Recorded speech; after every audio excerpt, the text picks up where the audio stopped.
Before we continue the new lesson, just a few things about what we learned yesterday.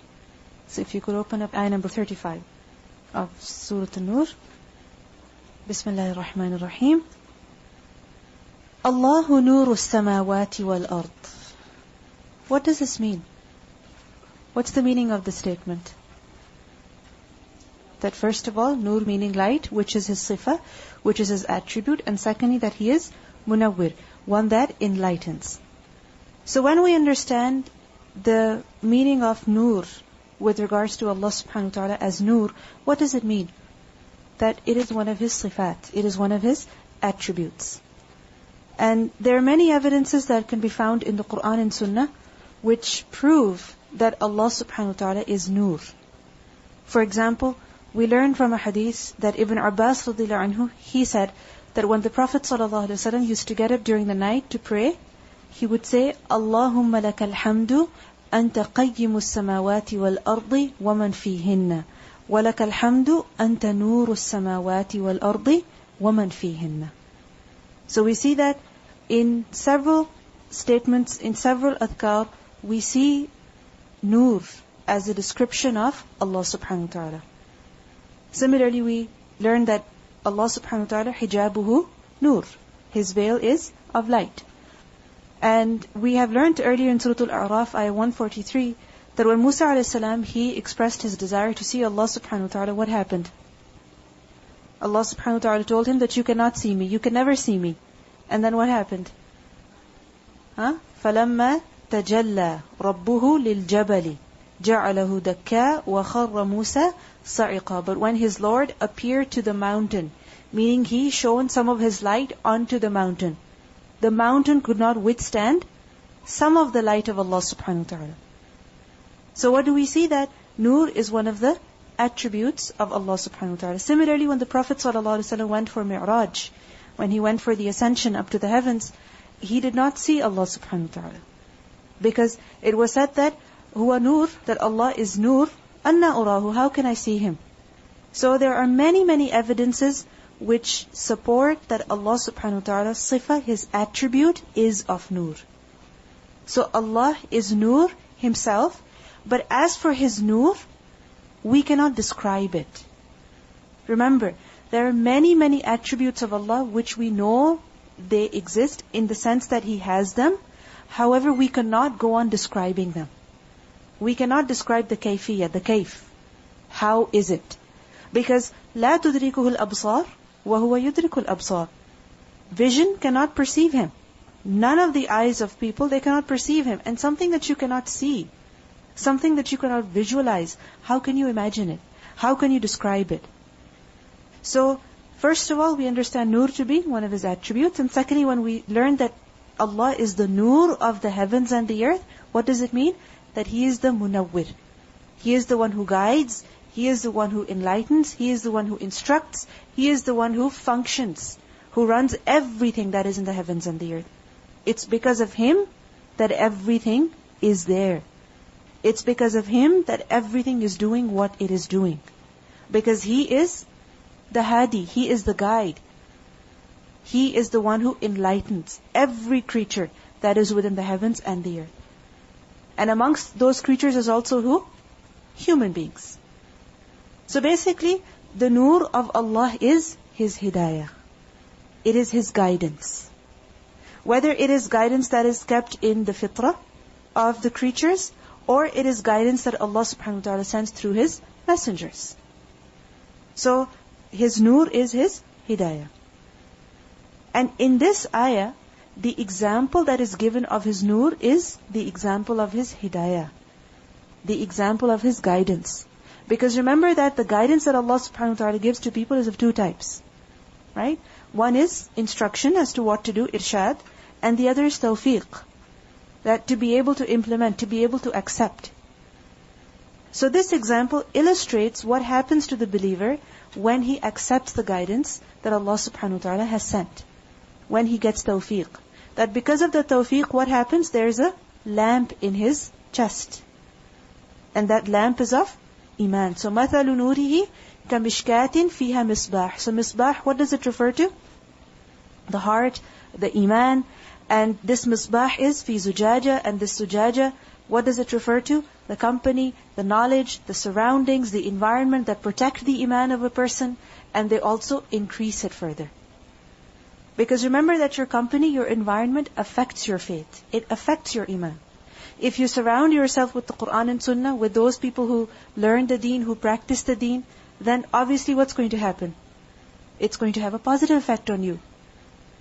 But if you surround yourself with people who are not concerned about what Allah subhanahu wa ta'ala has sent, then isn't it going to affect your iman? Definitely. So this zujaja, this case, it is a means of protecting and preserving the iman. Because any flame that you have, you need to preserve it. You need to protect it. If you ignore it, it can die out. Similarly, iman, you have to protect it. You have to preserve it. And how will you do that? With knowledge and with righteous company, with a good environment. And az-zujajatu ka'annaha kawkabun durriyun. Select the best environment for yourself. Select the best type of knowledge for yourself. Connect yourself with the best that's out there. Because again, there are many people out there. You can be with anyone in their company. But the fact is that the more you want to preserve your iman, the best company you will choose for yourself.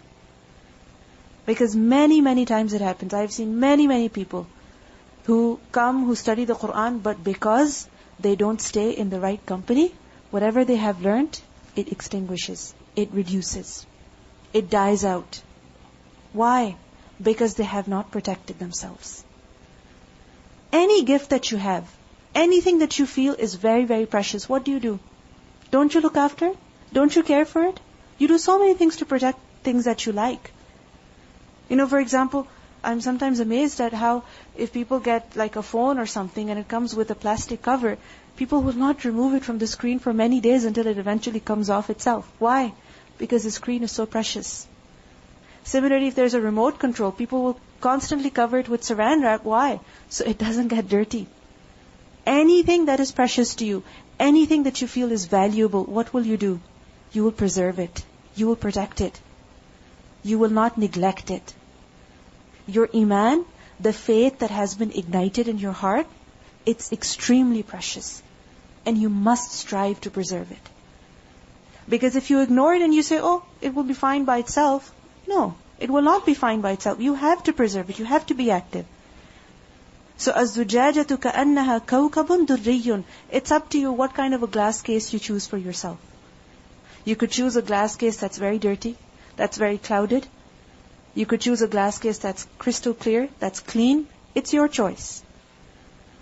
And يُوقَدُ مِنْ شَجَرَةٍ مُبَارَكَةٍ زَيْتُونَةٍ لَا شَرْقِيَّةٍ وَلَا غَرْبِيَّةٍ. Always fuel yourself with good knowledge. And يَكَادُ زَيْتُهَا يُضِيءُ وَلَوْ لَمْ تَمْسَسْهُ نَارٌ. And then نُورٌ عَلَى نُور. When there's knowledge and there's action, then it happens as نُورٌ عَلى نُور.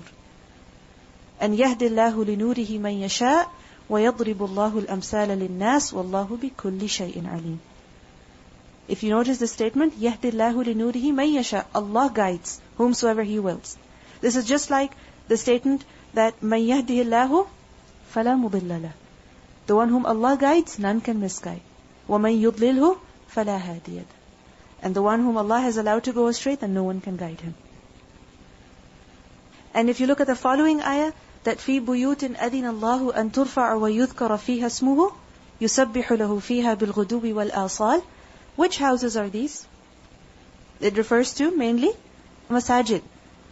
And then not just the masajid, but after them, any house, any place, any building, any center that has been fixed for the remembrance of Allah, the knowledge of the deen, so that it can be learned and it can be taught. So this gives us a very important lesson. That yes, dhikr, salah, Quran, it must be done in the masjid. It should be done in the masjid. Why? Because that's why the masajid are built. That's their purpose. However, our houses also should be used for such activities. Because remember that the Prophet ﷺ said, do not make your houses graveyards. Do not make your houses graveyards. Because a place where Quran is not recited, a place where no dhikr of Allah is done, where salah is not performed, that place is what? It's dead. There's no life. And what kind of a place is that? A graveyard. Because Qur'an is the life of the heart. So do not make your houses graveyards. What should be done then? We should recite the Qur'an in our houses. And not just recite, but also make others recite. Teach others as well. Many times it happens that our neighbors, people who are close to us, they don't know the Qur'an. People who may be living with us, perhaps in our own family, they don't know how to read the Qur'an, or they are not studying the meaning of the Qur'an. So what should be your concern? Only to do your lesson? No. When you go home, read, revise, share, teach other people as well. So this is something that we must be concerned about, that such activities we should also perform at our houses. And not just the Qur'an, but also Salah. That we see that the Prophet ﷺ, he used to read his nawafil in his house. And he used to perform the fard Salah in the masjid. Right? Why? Because the house is also a place where you should be praying. And sometimes it happens that there's only one part of the house that we pray in, like for example the bedroom. And the living room or the drawing room, it never really witnesses any person praying over there. So choose these places as well, as long as the television is off, right? Make sure that you choose such places as well and perform salah over there as well. Because the more you read salah in every part of your house, the more Qur'an you recite in every part of the house, the more barakah it will receive. And we also see that Abu Bakr radiallahu anhu, when he was in Makkah, in his house, the Prophet ﷺ used to visit regularly. And Abu Bakr radiallahu anhu, he would recite the Qur'an as well. And in particular, what he had done was that in his courtyard, in his house, the open place, he had made that place like a musalla.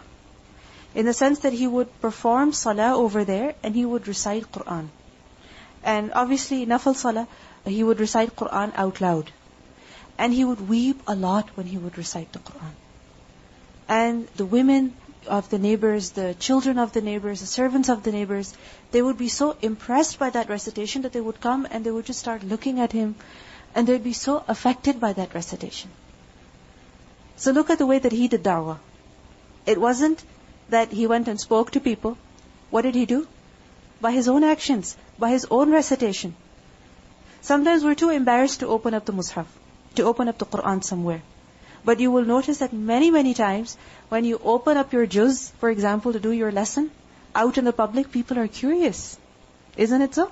They're curious, they want to know. So that's one of the best ways of doing da'wah. So we should make our houses such that we read the Qur'an, that we pray salah, and that should be a means of doing da'wah as well. Sometimes it happens that guests are over at your house, and men are sitting at one place and women are sitting at one place. When the time for salah comes, people are praying individually. If they're men, they could be praying outside in the backyard, if the weather is nice. And you never know if the neighbors, if they see, it might affect them. It might affect them. Silent da'wah, right? Because it's possible they've never seen any person praying, but that might affect them. So definitely for the women, praying inside is better. However, for the men, if they pray out in the open, it's a means of da'wah. And we also see that the houses of Ummahatul Mu'mineen, the houses of the mothers of the believers, meaning the wives of the Prophet ﷺ, these houses were very small. However, they were used to recite the Qur'an, to teach the Qur'an, to learn the deen, to teach the deen. We learn in Surah Al-Ahzab that the wives of the Prophet ﷺ, they were told, وَاذْكُرْنَ مَا يُتْلَى فِي بُيُوتِكُنَّ مِنْ آيَاتِ اللَّهِ وَالْحِكْمَةِ. That remember what is recited in your houses of the verses of Allah and wisdom.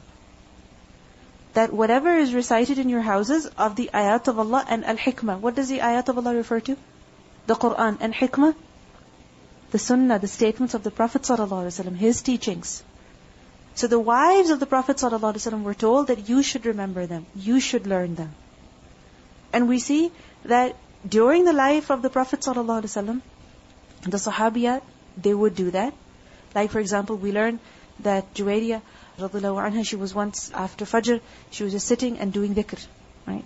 And the Prophet ﷺ, he came after Fajr, and then he went back, and then he came after some time again, and she was still sitting and doing dhikr. The entire morning she was doing dhikr. And then he told her that all this time you have been sitting over here, you've been doing dhikr. Even I did dhikr, but I said something very less, but it's more, much better than what you said. Subhanallahi wa bihamdihi adada khalqihi. So we see that how the wives of the Prophet ﷺ, they would remember Allah, they would recite the Qur'an in their houses. Many times what happens with us? We are at home, we get bored. Right? Like, I want to get out. I've had it. I can't stay at home anymore. And what do we want? We want to go out, have fun, go to somebody's house, go to the mall. Even if there's nothing, just go out. But we see that, especially women, the time that you get in your house, the time that you have free in your house, avail those opportunities. Because generally you're occupied, you're busy with children, with a lot of work. So when you have free time at home, don't just think to yourself, oh, since I've started this course, I've lost touch with all my friends. See, on the weekend, I have nowhere to go to. Don't think like that. Use that time to recite the Qur'an. Use that time to do dhikr of Allah. Because this is what the wives of the Prophet ﷺ used to do. And another command that they were given was, وَقَرْنَ فِي بُيُوتِكُنَّ. They were to stay in their houses most of the time. They were told, you stay in your houses. Imagine if we're told, stay in the house. What will we do? I can't stay here anymore. Too bad, I'm leaving. But they stayed and they used that time to learn and teach. And we see that after the Prophet ﷺ passed away, Aisha radhiyallahu anha, she used to teach people. Some women used to come and study from her. Then her nephews would come. And other Sahaba would come as well. The Tabi'een, they would come. And she would teach them. She would teach them the Qur'an. So the houses that we have been given by Allah subhanahu wa ta'ala, they have not just been given to us so that we can decorate them, we can set them up and we can just clean them and have guests over and party and that's it. No. These houses are a huge blessing. A place that you have been given is a huge blessing. So use that to serve the deen. Use that to spread the deen, to spread this light as well to other people. I know of somebody who, she just lives with her husband, they don't have any children, but constantly in her house, constantly there are classes going on. All the time. All the time. And you will think that that house is so busy that all the time something or the other is going on and they don't have any children. And many times what happens if people do not have children, a big house, even if it's not that big, it feels like a burden. Right? It feels like every room is haunting you. Because you wish that you had a baby and you could have a nursery and you could have a playroom and you could have this, you could have that. These are the wishes that people have. So this person, their house is huge. They don't have any children, but their house is used exclusively for different classes. And it's so full all the time. It's so busy. So this is one of the best ways to populate your house. And then what do we see in the next ayah?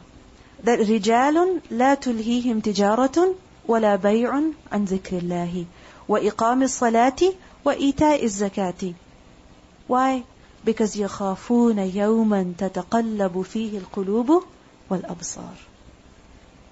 That we see that when it comes to dunya, some things are necessary. Like for example, you have to make money. Tijara is necessary. Then you have to eat. You have to fulfill your needs. You have to fulfill the needs of your family. Bay' is necessary. So it's not that we have been told, don't do any business, don't do any work, or don't earn money, or at the same time don't go shopping. No, these are necessities of life. However, they cannot become a priority of a believer in the sense that his religion is compromised. His salah is compromised. Now, many times it happens with us that if we do have to go to the mall, we like to go for a long time, unfortunately. 2 hours, 3 hours, right? And many times, in that process, salah gets neglected. So be very, very careful. Remember this ayah at that point. When you think that, oh, it doesn't matter, maybe half an hour more, maybe 1 hour more, I'll just pray when I get home, even if it's just an hour late. No. As-salatu ala waqtiha. Salah must be prayed at its proper time. So, when it comes to shopping, when it comes to fulfilling your needs, it's not forbidden. However, you cannot choose that above salah, above what is mandatory. And when a person is surrounded with righteous company, then that righteous company will never let him. Isn't it so? Like for example, if you go with a friend of yours to such a place who prays salah regularly, even if you're not as concerned, they will be concerned. They will make sure that you leave before the time of next salah enters. Isn't it so? So, righteous company, it affects you in every aspect of your life. In every aspect, no matter what you're doing. Whether you're shopping, whether you're buying or selling, you're at home, whatever you're doing, righteous company, good friends definitely help. And I remember somebody was once mentioning that they had gone for Umrah once. And when the time for Salah came, when the adhan went off, the people, they just left, their shops open as they were, and they just ran. They just left everything open as it was.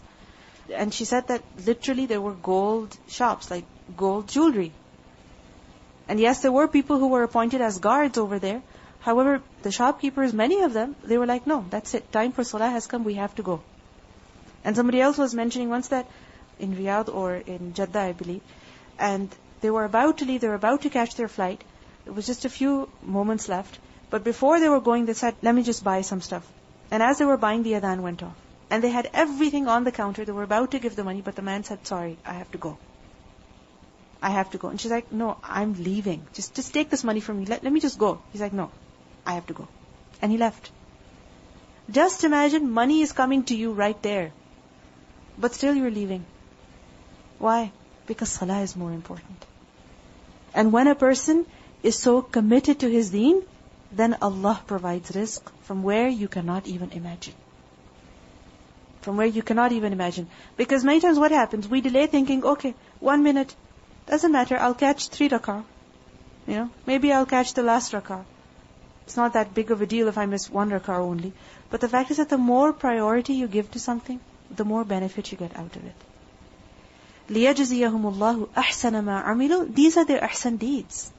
Because when a person has ilm, when a person is surrounded with righteous company, then he gets more hidayah, and then he's able to do more good deeds, best good deeds. And as a result, Allah will increase the reward. وَيَزِيدَهُم مِّن فَضْلِهِ وَاللَّهُ يَرْزُقُ مَن يَشَاءُ بِغَيْرِ حِسَابٍ. Now these are one type of people. And the other type, their example is mentioned in the following ayat, that وَالَّذِينَ كَفَرُوا أَعْمَالُهُمْ كَسَرَابٍ. That the deeds that they do, the actions that they perform, the things that they're doing, they see them as so beneficial. They see them as so glamorous.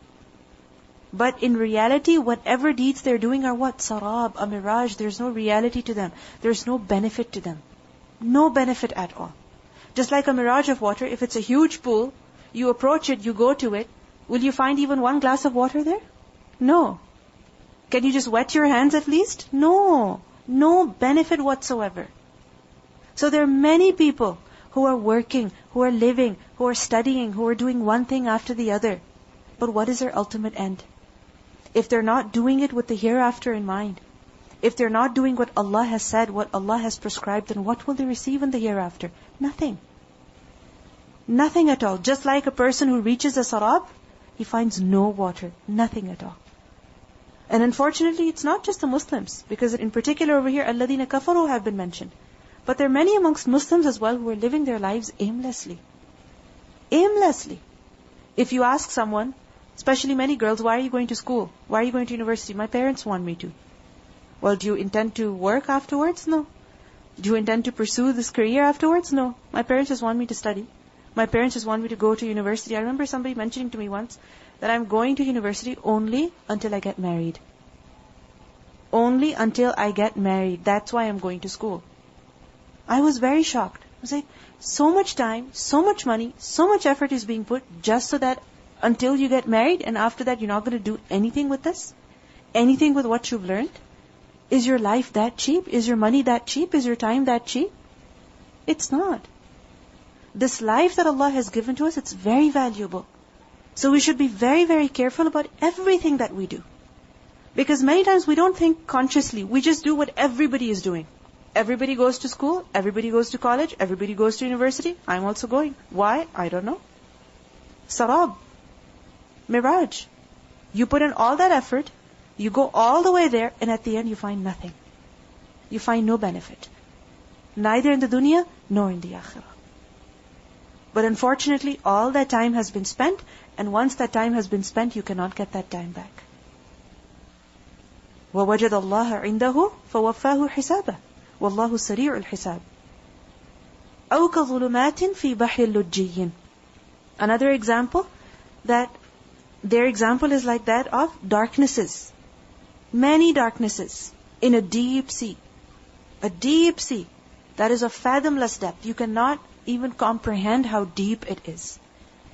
And on top of that, يَغْشَاهُ مَوْجٌ مِّن فَوْقِهِ مَوْجٌ. One wave on top of the other. Just imagine. One wave on top of the other wave. Just imagine a storm. One wave is coming, and then another wave is coming, and then another wave is coming. And مِّن فَوْقِهِ سَحَابٌ. On top of that, no sunlight. ظُلُمَاتٌ بَعْضُهَا فَوْقَ بَعْضٍ. Darknesses, layers over other layers of darknesses. What is this example of? The ignorance of people.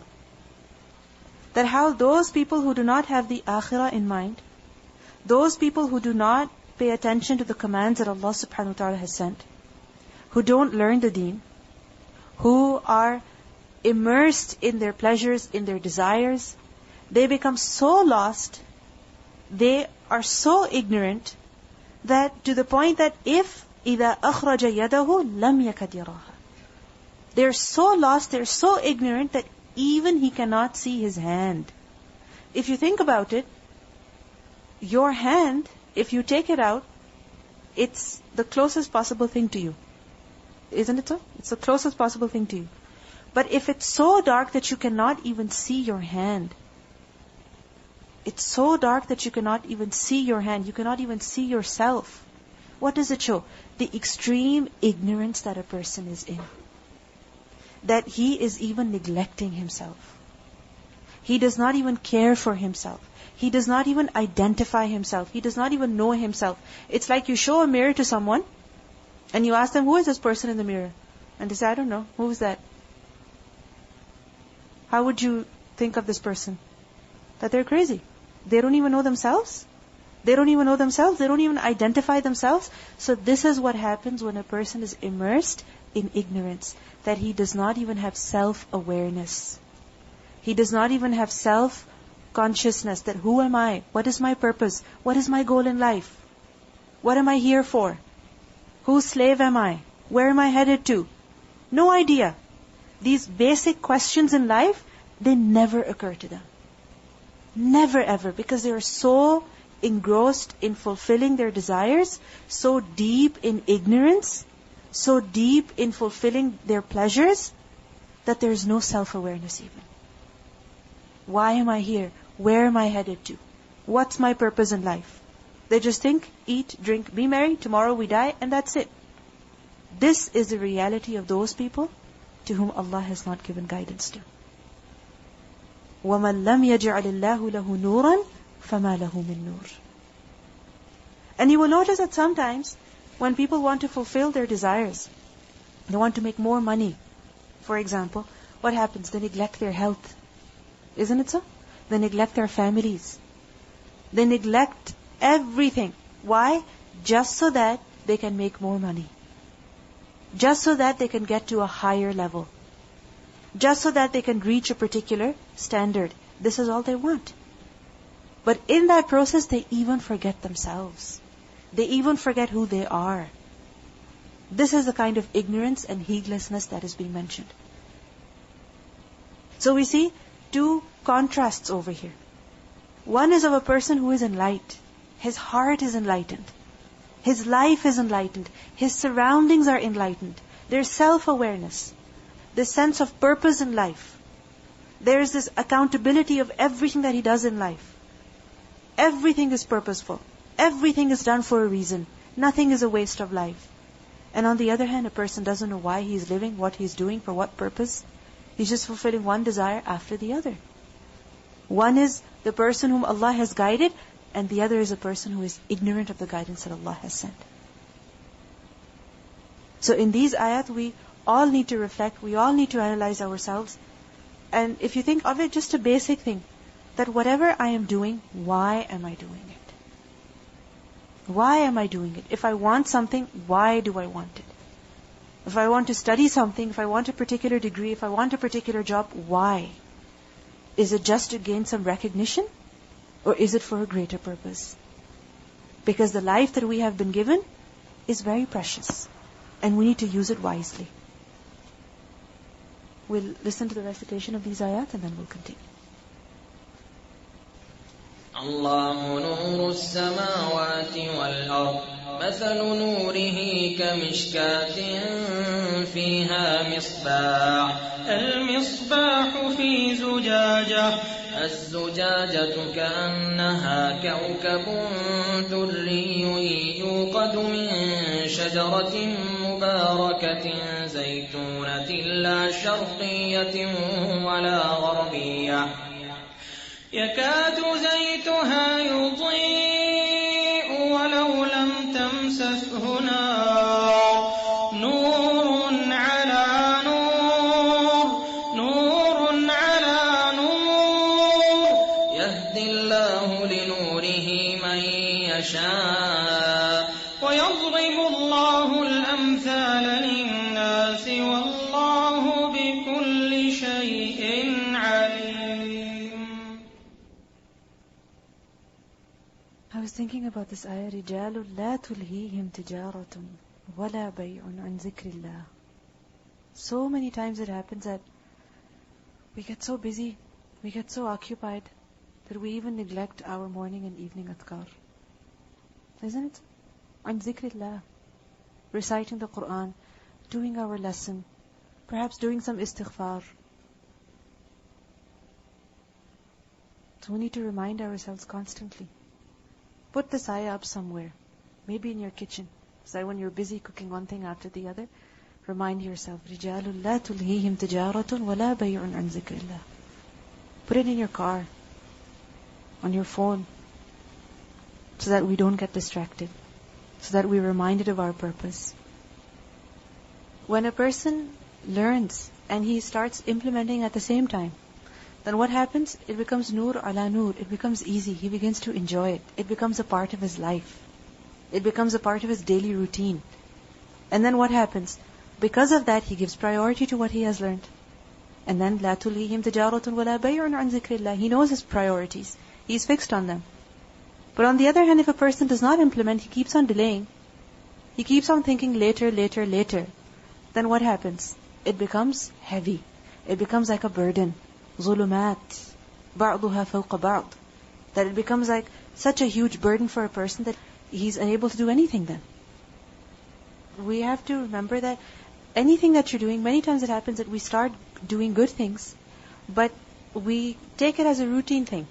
We're doing it every single day. Every single day we come, study a part of the Qur'an, okay, do the lesson 7 times, okay, go do them in the groups, fulfill your attendance, take the test, that's it. It becomes a routine. And what happens? We don't revive the intention. We don't revive the purpose for which we are doing what we are doing. And that is very, very important. Because if you don't have a purpose, if you're just studying just for the sake of studying, there's no implementation, there's no benefit, you're not benefiting, then what happens? It becomes like a sarab. That a person is putting in effort, he's trying to reach a particular destination, and at the end, okay, fine, even if he does get a certificate, what does he walk away with? How has he changed? How has it affected his heart? How has it affected his life? Hardly anything. Because he ignored the amal. So all of us need to remember that if we are doing even the best of deeds, we need to do it with the right intention. We need to do it with motivation.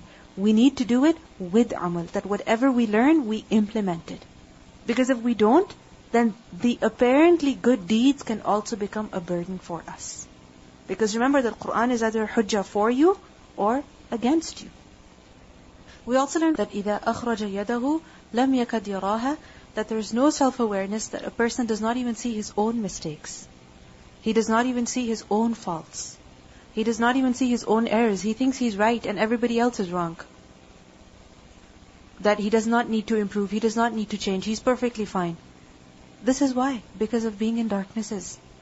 So we all need to check ourselves that how do we perceive ourselves? How do we look at ourselves?